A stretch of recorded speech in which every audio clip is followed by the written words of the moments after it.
Bonjour, merci d'être à l'écoute. Aujourd'hui, vous allez entendre la parole de Dieu sur les bienfaits d'une percée dans les lieux célestes.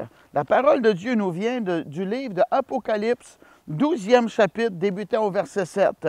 Il y eut une guerre dans le ciel. Michel et ses anges combattirent contre le dragon, et le dragon et ses anges combattirent.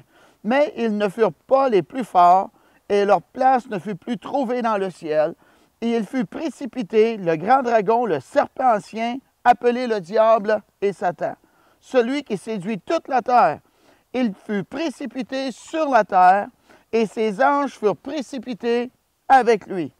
Et j'entendis dans le ciel une voix forte qui disait, « Maintenant le salut est arrivé, ainsi que la puissance, le règne de notre Dieu et l'autorité de son Christ.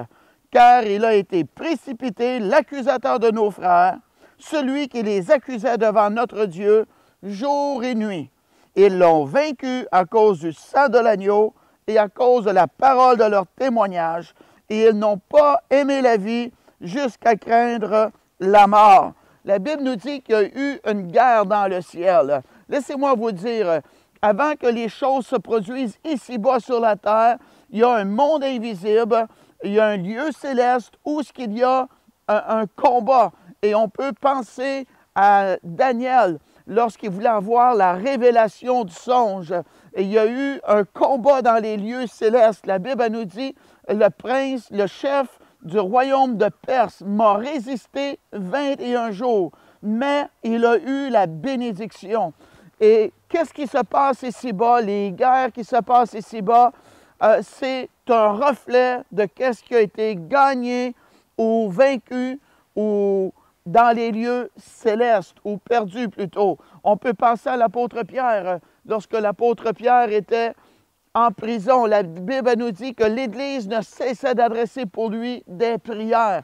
Qu'est-ce qui s'est produit? Il y a eu un combat dans les lieux célestes et ce combat-là, amen, a été gagné par une Église qui priait et Pierre a été libéré. Il y a un ange qui est rentré dans la prison et Pierre a été libéré. Amen, gloire à Dieu. Et qu'est-ce qui se produit? Lorsqu'il y a une victoire dans les lieux célestes, ça se concrétise ici-bas sur la terre. Amen. Et le dragon a combattu Michael, un ange guerrier. Mais la Bible nous dit, « Mais ils ne furent pas les plus forts et leur place ne fut plus trouvée dans le ciel. » Notre adversaire est déjà vaincu. Gloire à Dieu. Jésus, à la croix du Calvaire, a dépouillé Satan, a dépouillé les démons. Merci Dieu. Alléluia. Amen. Et maintenant, la victoire nous appartient. La Bible nous dit, « Je puis tout par celui qui me fortifie. » Amen. Et la Bible nous dit que le dragon fut précipité sur la terre et c'est lui qui séduit toute la terre. Amen. Le diable est un séducteur. Puis il faut faire vraiment attention. On peut penser lorsque le péché dans le jardin d'Éden, il est venu à bout de séduire Ève. La Bible nous dit qu'il est le père du mensonge. Faisons très attention. Moi, je vous conseille de ne pas parler avec le diable. Il y a des milliers d'années d'expérience. Il est un menteur également.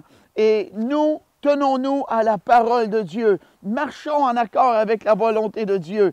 Amen. Et lorsqu'on fait cela, on n'a pas affaire avec Satan, le diable, notre adversaire, qui est là pour nous séduire, nous enchaîner, nous rendre ses esclaves. Amen.